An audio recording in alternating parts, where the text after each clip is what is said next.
All right, go for it. Good morning, everyone. It's the one and only the notorious Optimus Primate.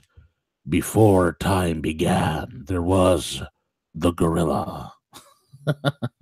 That's my Optimus Prime I impersonation. like I don't it. know if that one was pretty good, right? Yeah, I mean, we could someday we'll do the full one, but we'll have to create our music so that way YouTube doesn't censor us and Yeah, exactly. accuse us of Then I'll all do the this full on. wrong. Be all this Before wrong. time All this. began, there was the cube. We know not where it came from, but we know that it had the power to create worlds and fill them with life. Anyway, guys, a great morning. It's the one and only V and CJ. We are back, the dynamic duo. We're giving you the views and all the other good stuff that's important to you. Check us out, roguemoney.net. Follow us on every single podcasting app known to humanity. Rogue Money Facebook. The hell with Facebook, DTube, and all that other good stuff. Anyway, check out our sponsors, remaincalm.net, remaincalm.net. If you need personal funding, go to remaincalm. But the sponsor that I'm most excited about is the cryptoschool.io. And cryptoschool.io is a very near and dear company to me because I am a part owner of the Crypto School because I saw what these guys are going to do. And I said, I want to invest. I want a part of this action because I saw the trades.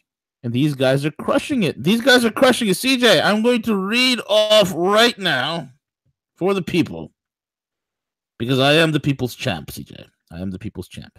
Go for it, man. Here we go. This is from a new person that joined the Crypto School. His name is Kaz has 007. Kaz has 007 in the Crypto School. Not in the Crypto School, excuse me. He's in the Crypto School, but he's in the trade room. He's in the Watch Us Trade. What? WUT. He said, I just converted my sats into Aussie dollars. He's from Australia. To see how much I made today. Even with all my stuff ups and stop outs and putting the wrong numbers in, I made $914. Are you kidding me? That, so the guy goes on to say, I love you guys. I have very little hope in a job I like, but I can create money. But I can't create money without you boys. So in the last 4 days, even though I've lost money because I don't know what I'm doing yet, I've turned $2,000 into $4,000 in 4 days. Dude, that's sick. That's just sick. That's just sick. There's another one from Ronsta. A week's wages in 1 day. I love the trading room. There's another one from Jav, talking to Crypto Z and Crypto Cowboy. He says, one trade paid for 2.5 months of membership. Unbelievable. One trade. This is what's going on. We're going to be posting all of the plastering this. This is not BS. When these guys go live, they put up the live so you can see people discussing. So it's a real deal. We have over 300 people in the Watch Us Trade room, and it's growing. Even with the price increases, nobody's leaving because they're staying in there because they're crushing it. They're making money. And they're taking names, people. Taking names. Anyway, so check it out. Thecryptoschool.io, thecryptoschool.io. I just wanted to share that because this is real. Okay, we're not having, psychics coming on and people remote viewing and throwing chicken bones or you're doing spells or anything like that. This is just hardcore technical analysis, real talent. We don't have idiots that don't know how to draw a chart going up there talking about how hard he works, like some people. Anyway, with that out of the way, Steve, what's going on, bro? Hey, V, good morning. You're absolutely right. I mean, if you take a look at some of the more recent news and take a look at that more part, it's corporations, it's government for too long that has decided who succeeds and who fails. So take your own individual liberty, take your own talent, take that to work. Get the skills necessary to survive in the future economy that's occurring, because apparently there's one individual, V, that isn't doing so well with all the government money and all the government handouts that he has had to try to make his product successful. Is that the man with the exploding cars? It potentially be, yeah. Is that the man who makes cars that have the worst reliability rating by JD Power and Associates and the worst reliability and build quality ratings by Consumer Reports.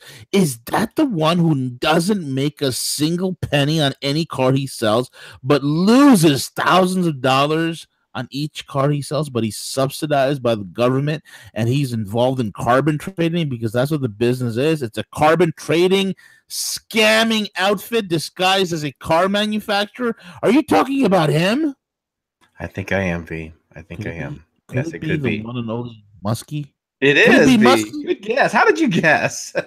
I had a hunch. And here's the deal from our boys over at Zero Hedge. Love Zero Hedge. For the folks that don't know, 30% of the traffic that comes to Rogue Money, and we get about between 300,000 to 400,000 visitors, unique impressions. Is that what they call them? See, unique impressions. Yes, meaning that it's not algos. Yeah, meaning that it's just not algos and computer generated. Exactly. So, and 30% of that comes from our boys over at Zero Hedge. So thank you, Zero Hedge, and we kick over traffic to them as well. Love their work. Just days after Elon Musk gave a softball interview to CBS this morning, explaining Tesla's effort to boost the Model 3 production to Musk's target of 2,000 a week, down from 5,000 a week that he had initially promised, because he's a snake oil salesman. He can't see, this guy cannot even do 2,000 a week, bro.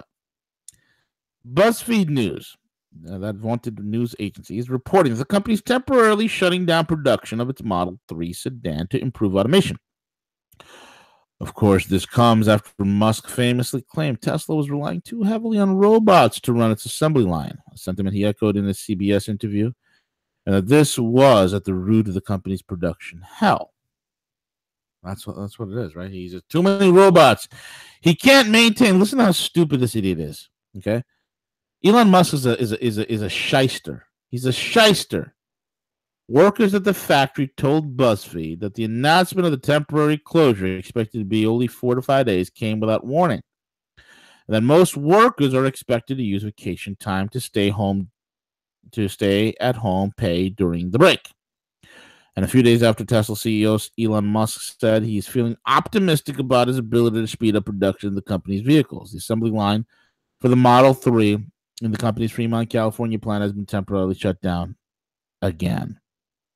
The announcement of the 4 to 5 day production pause for the Model 3 came without warning, according to Tesla employees who spoke with BuzzFeed News during the pause. Workers are expected to use vacation day or stay at home without pay.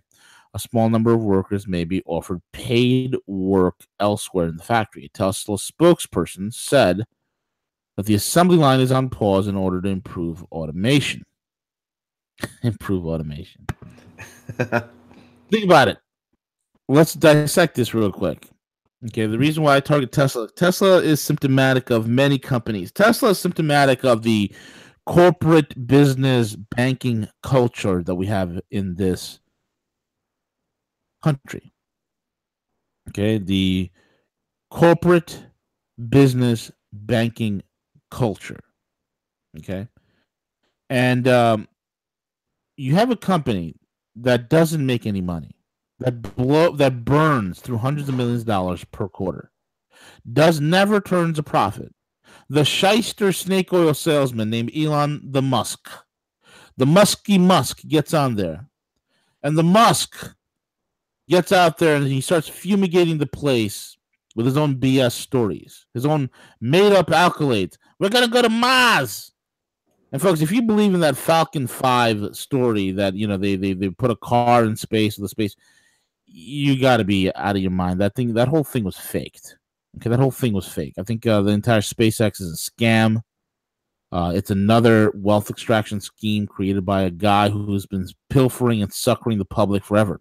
You see, this guy literally comes out there and talks BS, and unknowing idiots sit there and they circle jerk themselves into a tizzy.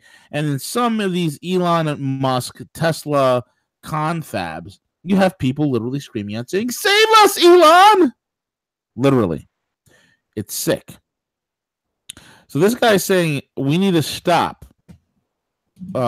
we have too many robots in our factory. That's why we have to stop the production of the Model 3. I mean, how stupid is that?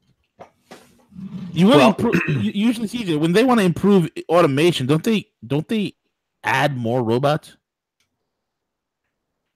Well, yes and no. I mean, I think as far as like the engineering and how that automation works, I do applaud his statement in saying that he kind of underestimated human labor as far as human capital, because again, if you're trying to streamline these things so much and take the human element out of these facilities, I mean, this is a perfect example why potentially you can't do it, V, right? I mean, let's think. I'm not saying that you have to have 25 people for one specific job, and nor I mean, yeah, his company is failing, but how much money has been poured into this company to prop it up, to try to make it profitable? And then think of the other industries that he's kind of like venturing into. So he has those complete autonomous semis that they're trying to produce. He's involved in SpaceX and everything else. How many of his other projects are going to fall apart because of what could be perceived as a lack of oversight on his part, right? Yeah, absolutely. Absolutely. And the whole thing is this. You want to improve automation, right? But you want to hire more people to improve automation because the whole thing is this.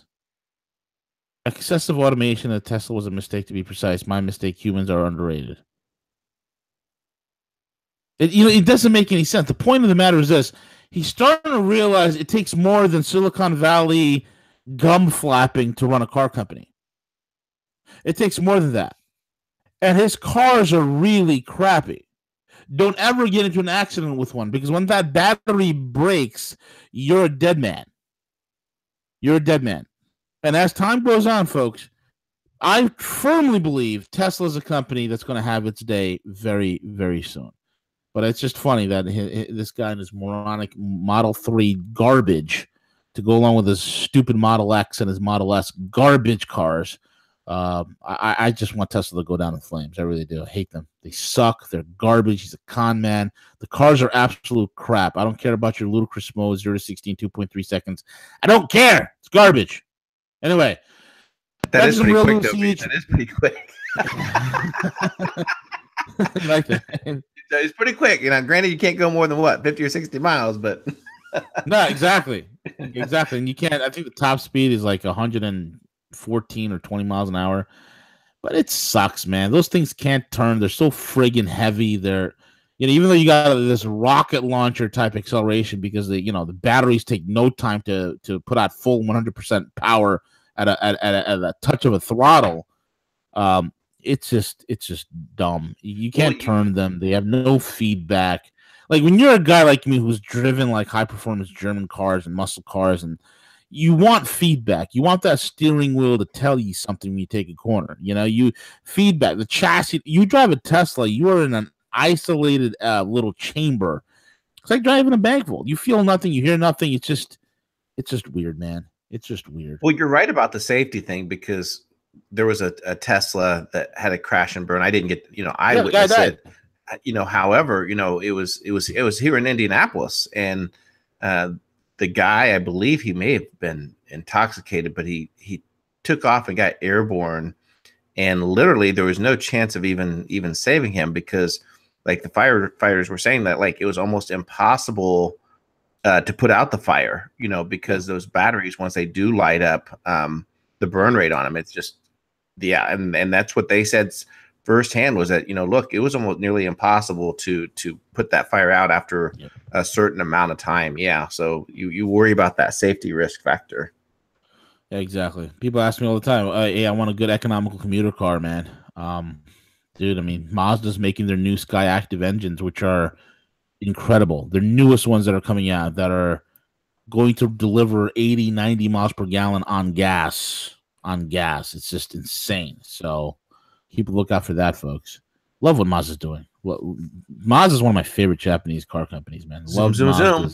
Yeah, man. Is that their You remember the RX-7 from the 90s, CJ? Oh, that was sweet. The last generation. Oh my God. Yeah, they had that specially designed engine that was, Yep. gosh, yeah. That beautiful rotary. Mm-hmm. Yep. Mm-hmm. The FD platform rotary and the triple rotor. Oh my God. That car was sick. Love that RX-7. Anyway, neocons on full tilt, just can't leave well enough alone. Siege, what's going on over there?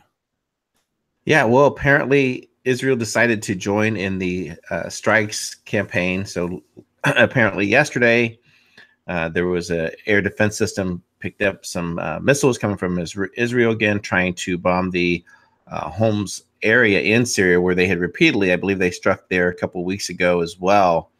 According to unconfirmed reports, Syrian air defenses are said to have shot down unidentified objects over the capital Damascus, with locals reporting up to 7 missiles had been fired, although it was not clear what the targets were.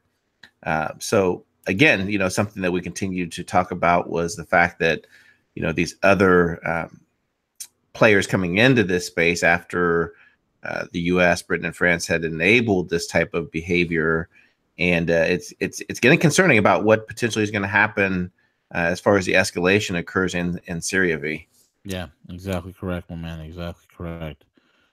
Meanwhile, actually, let's get back to the meanwhile in the land of adults. But let's talk about turmoil in the White House, man.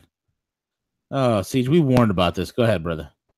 Well, obviously, this kind of tells the story of what specifically is happening between the battle that's occurring right now in DC, and that's where you do have these neocons, these deep state players, feeling they have the authority to speak, for the administration, and there's no better example of that of this past Sunday when Ambassador Nikki Haley announced that the U.S. would be sanctioning Russia and that the Treasury Department would offer the details on Monday. This was countered by the White House coming forth and saying that, hey, listen, that is not the case. And indeed, that they had never had any intention of Haley making that announcement. So we do have to specifically ask, where is the State Department in this? Where is Haley getting her talking points? And why have these hawkish people been allowed to do this? So this is kind of a little bit of display of the inner workings of what's happening in there. You could imagine what occurred with Syria, right? You imagine the hawks and what they wanted to do. And this is another perfect example of the inner battle that's occurring right now between the White House, the deep state, and these neocons. I have a funny suspicion here that this could have been directly the talking points of John Bolton, because I could really imagine him going forth and saying this on one of his before joining the administration, the countless times that he would go on and talking this rhetoric on television. B. Yep, 1,000%, my man, 1,000%. The thing is this: it's this brainless twit named Nikki Haley, an absolute brainless twit, is out there spewing nonsense, and this is a woman who needs to be reeled in. She's feeling extremely confident because she's got her buddies in there. She got Mike, the pompous Pompeo, and she got John, the maniacal mustache Bolton.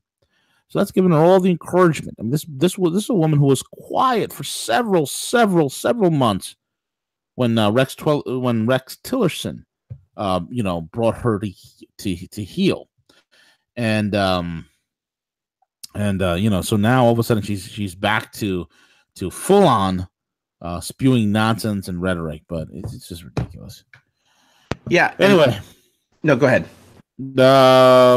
Here's one of the detestable topics that I hate. Every time I talk about it, I get into a level of anger that is really it burns me up, Siege. It really burns me up. I think look, if I ever become a billionaire, I'm letting you guys know this. If I ever become a billionaire, okay, I will create a nonprofit paramilitary organization that will hunt down these bastard pedophiles, these demonic Satanist bastards, and kill them. Kill them. Because oftentimes the justice system doesn't serve out justice. Oftentimes, as we've seen several times with a lot of high-profile politicians in the UK and in Europe, and even sometimes some well-connected people here in the United States, walk away scot-free. They walk away scot-free. free. And I have a problem with that. These are people that are dead to rights. These are animals. These are cretins. These are people that you cannot rehab. You cannot rehab. So my way of rehabilitating them is to kill them. That sounds horrible. That sounds horrible.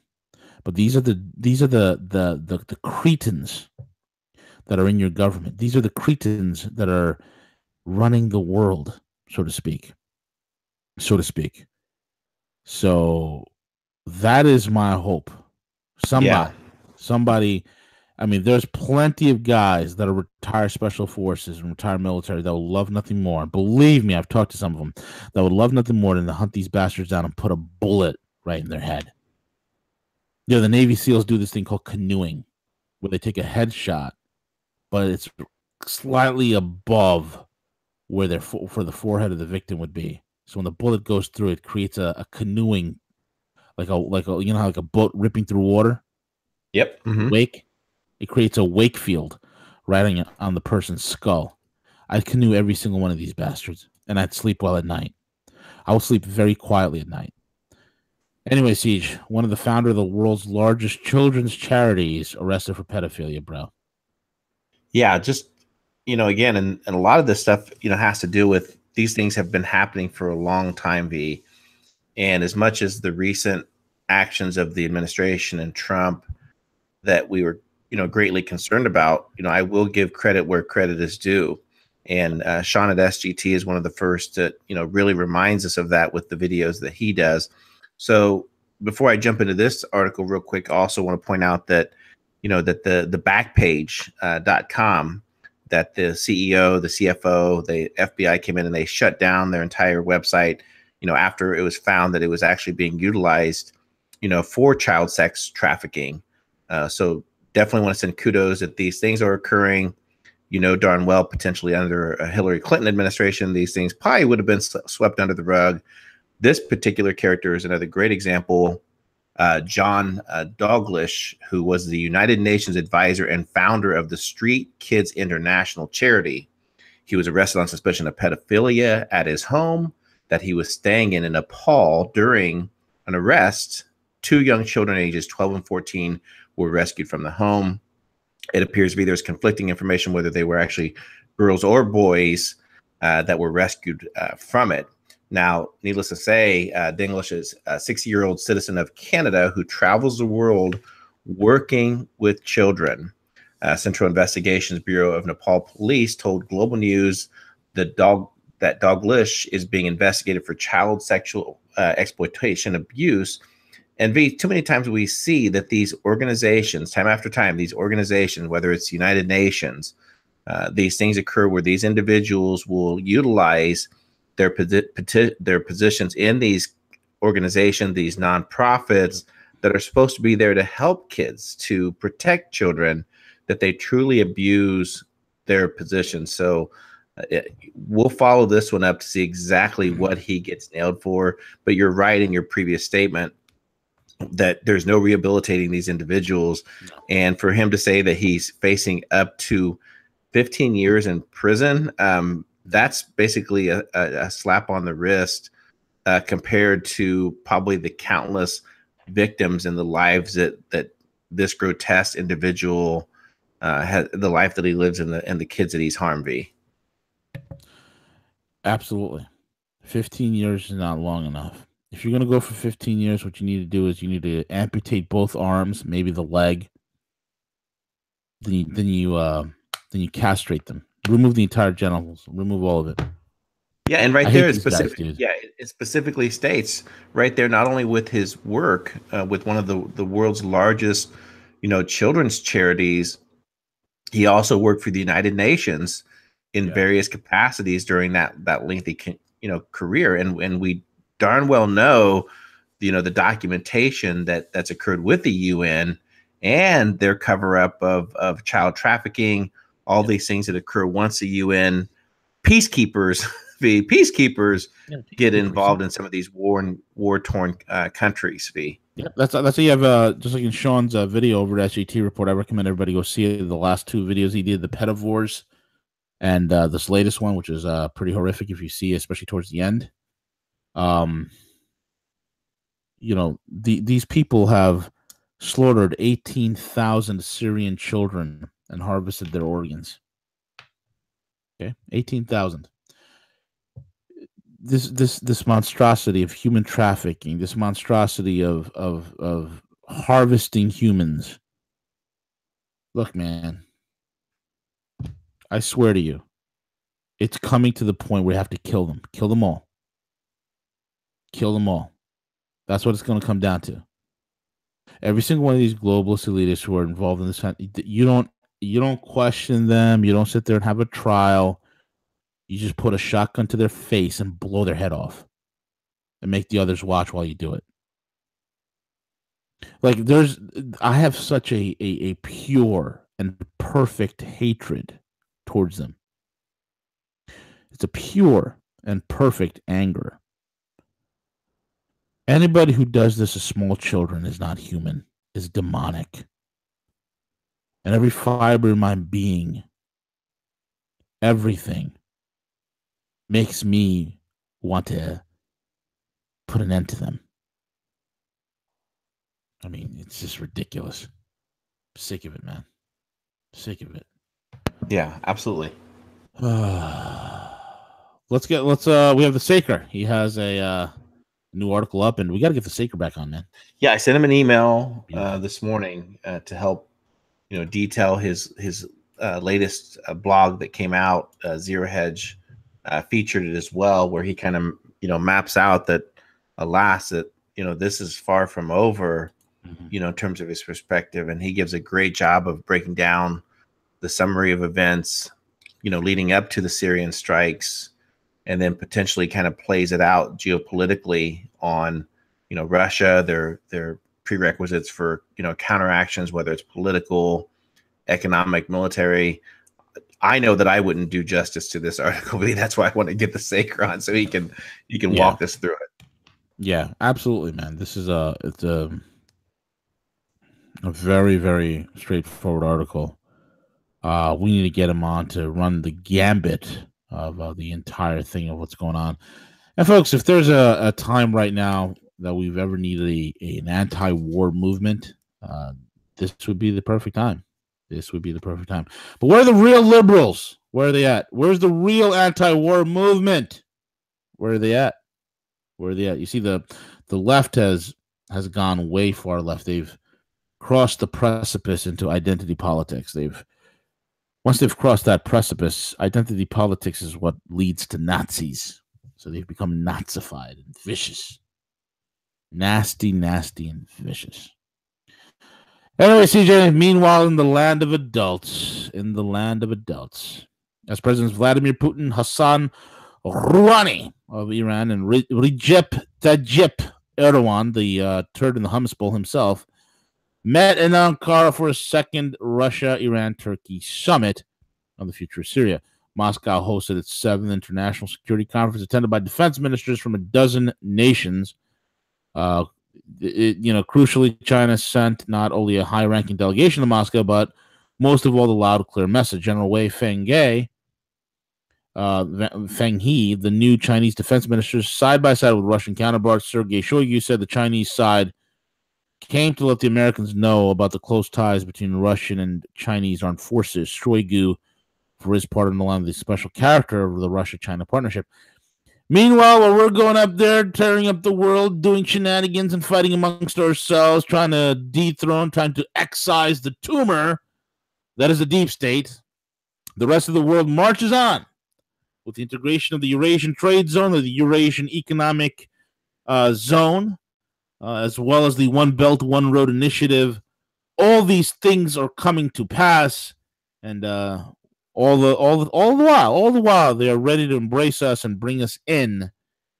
But we, the United States, keeps giving the one finger salute. Well, it's not even us; it's mostly the deep state giving the sabotage that's going on with the One Belt, One Road initiative. With that being said, bro, I think we covered the litany of it. Pretty light day today. Not too bad. Yeah, make sure to go back. Yesterday, big day at Rogue. Several interviews. I know Rogue Coin, you guys knocked one out of the park yesterday. We had Charles Hugh Smith on yesterday afternoon. So if you have not done so, go check those out. Yep. And then I also did an interview yesterday, Rogue 420 interview with the journalist that covers some of the articles that I've talked about with other companies. And she's a pretty dynamic individual. So I'm going to try to get that one released. She had a little bit of problem with her audio that I need to clean it up before I get that released. So yeah. So stay tuned right here. Rogue Money, lots of great things happening, and we're very excited and want to thank our listeners and our fans for tuning in today, V. Absolutely. And with that being said, we're over now. Take it away. El Cuco.